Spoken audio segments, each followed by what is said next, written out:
Well, Yannik, thanks for joining me here today at Helium Beach House. We're doing a bunch of quick podcast episodes, but you are the CEO of Arcium. I want to ask you first, how did you become so obsessed with privacy and encryption? Because it seems like it's a big part of your personality in life. It's obviously the project you're building. I think you've done a great job of like cultivating a coolness and a culture around privacy, but yeah, would love to hear the backstory of like how you got obsessed with privacy and building it out. Yeah, I think I personally, so first, thanks for having me here. Amazing venue. I think for me personally, I always cared about privacy, especially during COVID. It became more important for me because I realized regardless of what your position on all of the different regulatory shifts that occurred during that time is, what was clear to me and what I realized at that point is how quickly all of your information and your freedom rights can sort of go away, right? And so that's where I really got obsessed with privacy.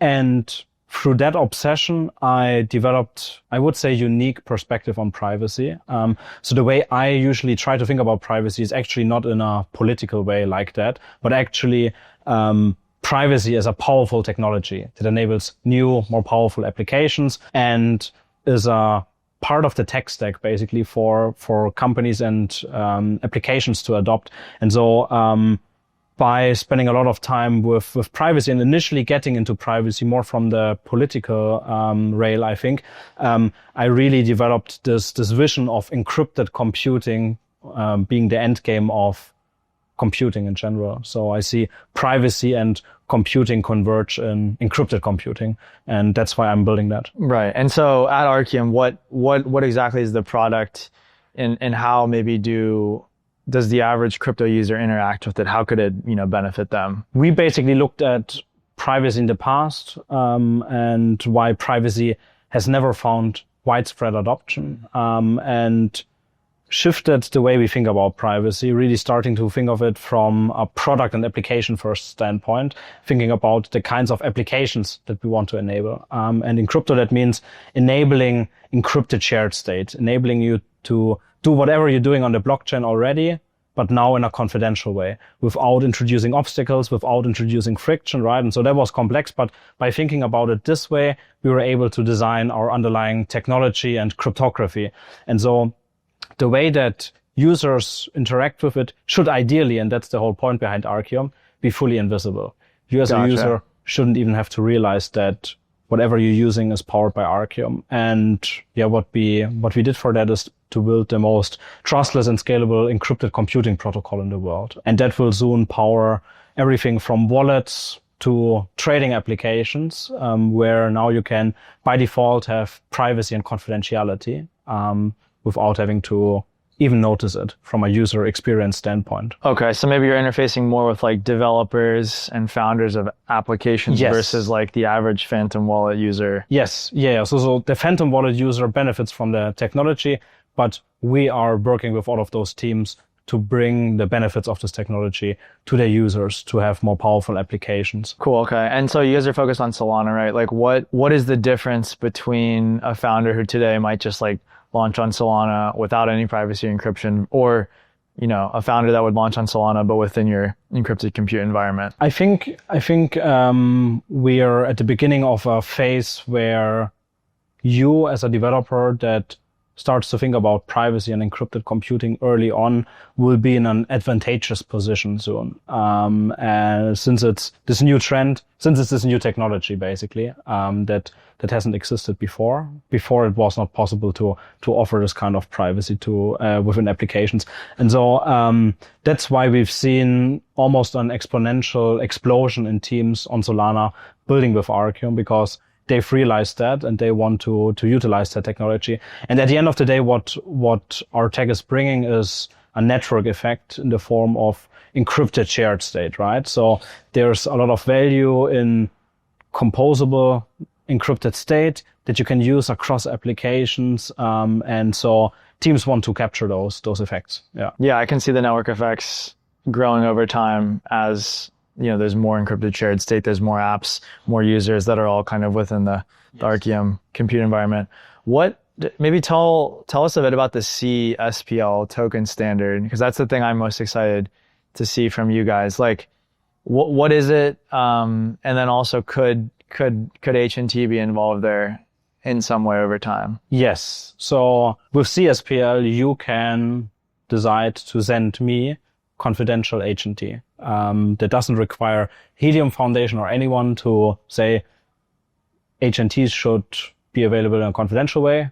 We don't need them for that. You actually can now hold and send H&T confidentially. And so how would that work? Like if I had some in my wallet today, yes. How would I send it to you? Yeah. So the way we've designed C-SPL really is that for the first time ever, you can do the same things you could do with public tokens, now with confidential tokens. It's very powerful because you can have confidential DeFi applications, right? Encrypted capital markets where you utilize those tokens for confidential lending, confidential trading, confidential staking, right? So there's, even for networks like Helium, there's a lot of applications where they can now enable new use cases because there's confidentiality. And as a user, you can, for example, have within your wallet all your tokens be confidential. So nobody knows your balance, nobody knows when you send me tokens, how much you've sent me.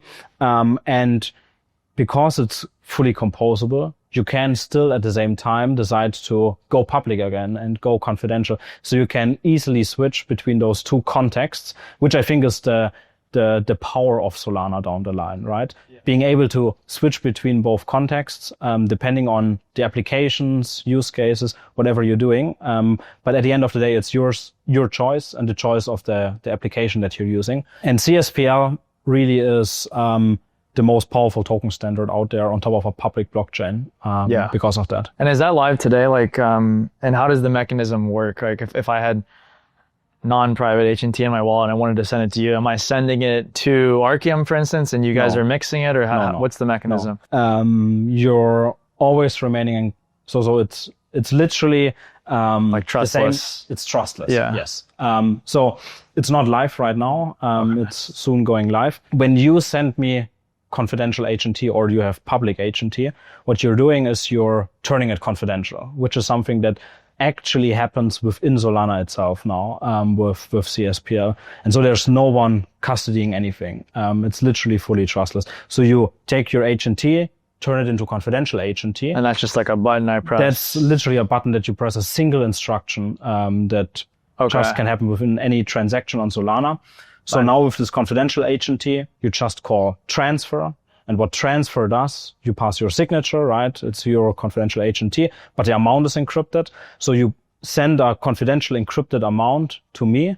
What happens under the hood is that this encrypted value is being taken by Arcium. Arcium generates zero knowledge proofs in an encrypted computation and finalizes the transfer for you, sort of. So you just pass the signature. Arcium cannot do anything without your signature. Arcium is only capable to transfer the amount you want to transfer to me. And Arcium doesn't even know the amount, right? That's the crazy concept, sort of. And you can use programs that just accept your signature and then perform transfers for you.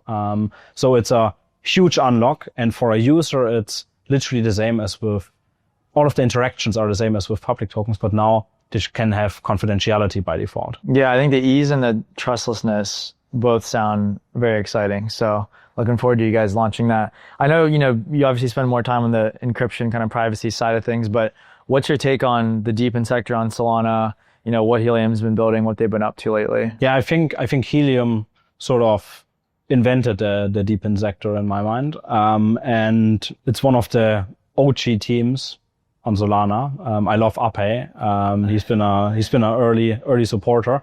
And so I think Helium really is one of the teams bringing real world usage for this underlying technology, right? And again, the way I talked about this underlying technology is the exact same way that Helium has been designed, where it's product first, it's usability first, right? And then all of the underlying technology is actually something that is abstracted away from the end user. And that's the way it should be, right? So I think this design is incredibly desirable. And DePIN combined with confidentiality and encrypted computing, I think is the future. Yeah, I want to dig deeper a little bit there. So I think we've talked about how encryption and privacy can be applied to token transfers, token balances, maybe even like identity on chain, which I think is good.